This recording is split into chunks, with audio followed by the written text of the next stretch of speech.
after 6, which means a lot of businesses are closing up for Christmas Eve. But if you need to do some last-minute shopping, where can you go?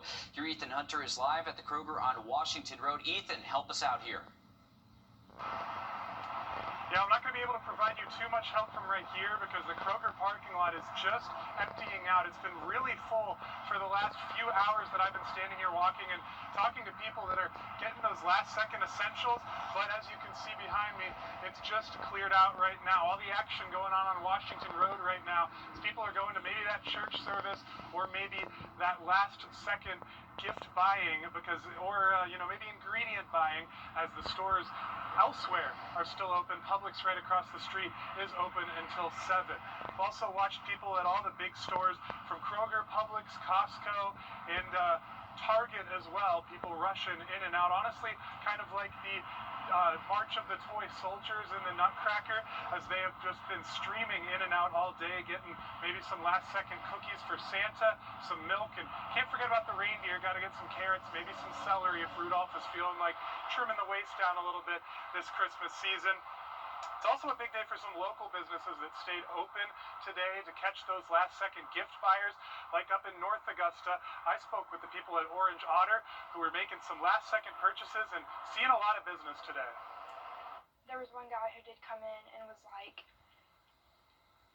he said he didn't have enough things for his daughter, and so he came in and he just kept looking around and kept grabbing. I think he spent about $300 in here. You've had all this time, and then we're also sold out of a lot of things that people want.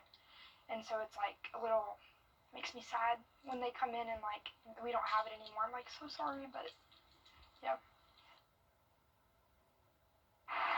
Yeah, she is not a last-second shopper. I kind of sympathize with that crowd, though. I'm not a very proactive person when it comes to Christmas buying, but like I said, Kroger right now closed at 6 o'clock, so still some people coming up and having to be turned away at the door, but right across the street, Publix is open until 7, so it's been a good day for businesses, a good day for employees as they're going to get off early, and if you got to get that last-second milk and cookies maybe, you've got just under an hour to do that right across the street and at a couple other places, as so many of these stores are closed on Christmas Day. Always a good idea to get the milk and cookies for the big man here as he shows up in just under 6 hours at this point before we hit Christmas. But Ethan, we know it's been a busy day out there. A lot of people trying to get that last-minute shopping done. We appreciate that reporting there from the Kroger there on Washington Road. And a local family turning gratitude into action, hosting their second annual toy drive just days before Christmas. Your Kaylee Nash is live with us in the studio now after being with that family. Kaylee. That's right. The Allen family says despite the many toy drives happening in our area, they felt called to give back to the community that has given so much to them. It was more than just toys. Some kids left with a little extra holiday trim. Organizers say they collected over 100 toys and hope to grow the event by adding vendors, activities, and even Santa.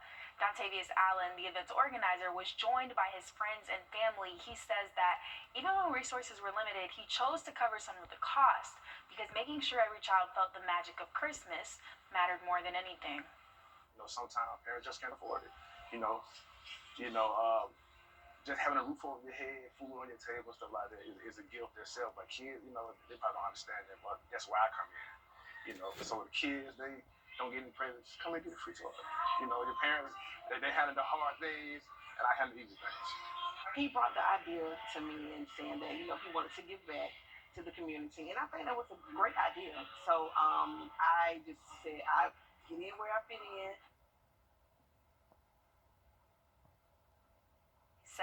The Allen family says they plan to keep this family tradition going for years, inviting the community to join in and help in whatever way they can. And we have seen an outpouring of support this holiday season from not only individuals like this, but many organizations and nonprofits, and we are thankful for them here in our community. Thank you for that, Kaylee.